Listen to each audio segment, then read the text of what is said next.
existe actuellement 3 techniques d'analyse principale des mycotoxines par chromatographie, qui sont l'HPLC FLD, donc HPLC par fluorescence, la GCMS, chromatographie gazeuse couplée à une spectrométrie de masse, et enfin l'ALCM-SMS, chromatographie liquide couplée également à un détecteur de spectrométrie de masse. L'ALCM-SMS est une technique qui est de plus en plus utilisée aujourd'hui par les laboratoires, puisque c'est une technique qui est plus sensible, plus spécifique, et elle présente de nombreux avantages comme une simplification de préparation d'échantillons, et c'est une technique qui est multimycotoxine.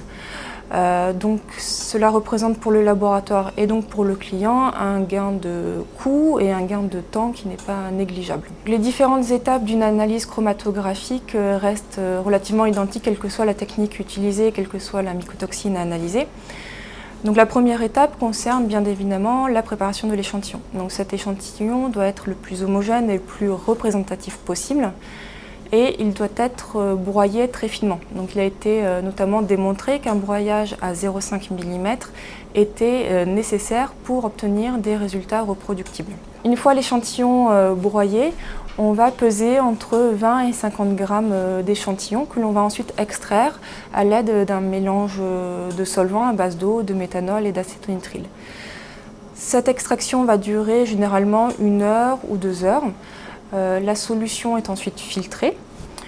Puis, donc la solution que l'on va obtenir contient bien évidemment les mycotoxines, mais également des impuretés qui pourraient gêner l'analyse. C'est pourquoi il est souvent nécessaire de réaliser une purification.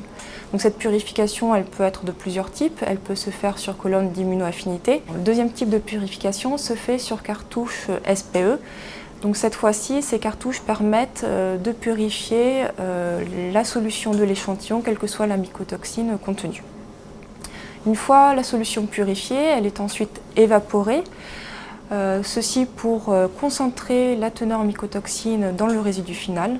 Ce résidu va être ensuite redissous et injecté dans le système chromatographique. L'ALCM-SMS présente l'avantage de pouvoir doser plusieurs mycotoxines simultanément, ce qui réduit en réalité les coûts, puisque si on va réaliser une analyse de déoxynivalénol par HPLC UV plus une analyse de fumonisine par HPLC FLD, cela représente donc 2 techniques, donc 2 coûts, donc 2 fois 70 € par exemple, alors que la LCM-SMS va pouvoir réaliser cette analyse en une seule fois et donc on va avoir un coût.